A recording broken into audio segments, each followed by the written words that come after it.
I'm in this book, Evolution, the Whole Story. Maybe. Extremophiles, Proterozoic era eon to the present. I'm on that page right there. I'll go ahead and talk about extremophiles really quickly with you guys. It says here, most living things survive within a range of conditions: temperature, moisture, concentration of chemical substances, oxygen and carbon dioxide, nutrient availability, acidity or alkalinity, its pH. Temperature, for example, ranges from 34 Fahrenheit to 122 Fahrenheit, or 1 degree Celsius to 50 degrees Celsius, just above freezing point to the hottest tropics. However, certain organisms thrive outside of these ranges in extreme conditions. These are the extremophiles. And studying the way that they have adapted to their chemical processes to handle their excessive environments can reveal how early organisms survived on Earth. It's pretty cool. You study extremophiles, you can understand what kind of environment was on the Earth. Thermophiles flourish in high temperatures. Thermo meaning heat. Conventionally, from 140 Fahrenheit to 248 Fahrenheit, which is 60 to 120 Celsius, and live in hot springs, geysers, and deep-sea geothermal vents. Xerophiles, also known as psychrophiles, prefer temperatures as low as -4 degrees Fahrenheit or -20 degrees Celsius in polar regions, so they can withstand the cold. Xerophiles inhabit the driest places. Halophiles need high salt concentrations such as salt lakes, and oligotrophs, survive with minimal nutrients. Extremophiles are mostly single-celled microbes, and many belong to the Archaea group. Very interesting to know that there are creatures that can survive in those kinds of harsh environments. You know, they're single-celled organisms. I'm going to go ahead and read the polyextremophile. The bacterium Deinococcus radiodurans is the world's toughest life form. It is a polyextremophile, able to withstand radiation, excessive cold, a lack of water, very acidic situations, and a vacuum or lack of air. It's pretty badass. The metabolism of D. radiodurans and how it repairs its DNA when damaged by radiation exposure are revealing. Intense cold, the lack of air, and radiation exposure are all encountered in space and suggest that life could have arrived on Earth from elsewhere. Recently discovered extremophiles are bacteria living on methane and sulfide chemicals in hot rocks 5,000 feet below the deep seabed, suggesting organisms might survive on other planets or moons. You don't need life coming from elsewhere. The Earth was extreme itself. It's been evolving for many billions of years. As well, it's kind of redundant to say life came from outer space when Earth is in outer space. It doesn't need to come from anywhere else. It formed right here. It stayed put, and it's been evolving on Earth for billions of years, as the Earth evolved from a much earlier, hotter star.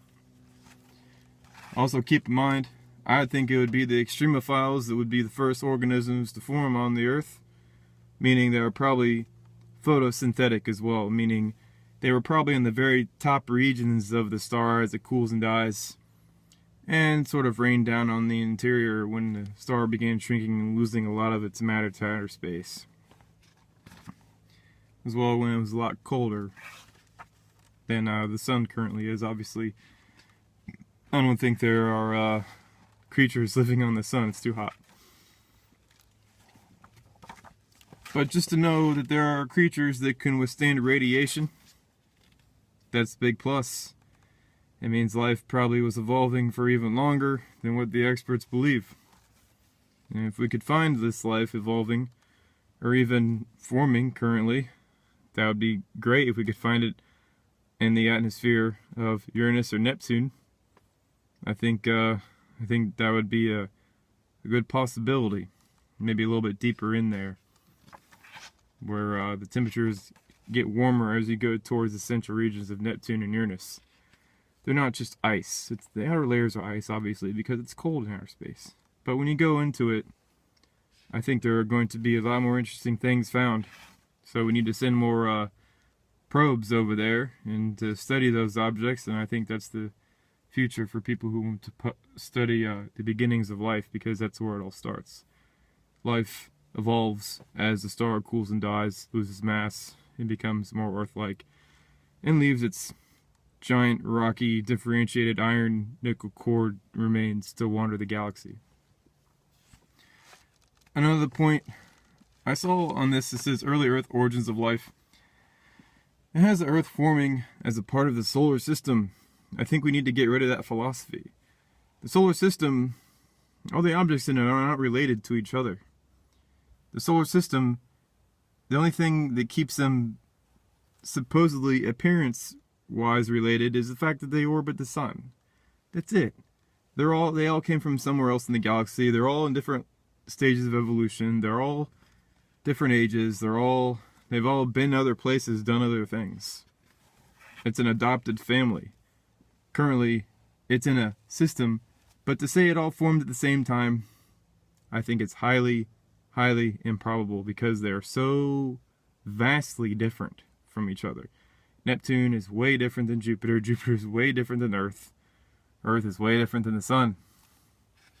They're on one stage or another of star evolving, eventually to get to the end result, which will resemble Mercury, which doesn't have an atmosphere or life, and has evidence that it's been going all over the place because there's so many impact craters on the surface. But I just wanted to show you guys that Extremophiles are really cool, and it has here early invertebrates. I'm going to go ahead and read a lot about this stuff as well. And stromatolites, which make banded iron formations. I was always curious about banded iron and stuff like that. But yeah, just looking at this. And another point, I think when we go explore, outside of the solar system and we see Earth-like objects, or even ocean worlds, I think for the most part we're going to find that these places don't have life on them in terms of evolved life, like mammals and stuff. I think the large portion of them are going to be mostly just plants and single-celled organisms, just strictly because it just took so long for life to pull out of those huge stretches of time required for just the beginnings to start. And each star has its own beginnings of life. And yeah, that's that. But look at these these weird creatures. I think little creatures like that were swimming around in deep oceans. Let me try to find the really weird one here. Hang on. This guy, they couldn't figure out which one was the head and which one was the tail. Little dude's about 1.25 inches long, probably that big. But that's a weird creature. He even found a fossil of him right there. I think little creatures like that were running around. Reminds me of that movie Evolution. It's that comedy movie Evolution, in other words. But there's that. As you can see, this book is really thick, so I got a lot of reading to do. Alright, later y'all.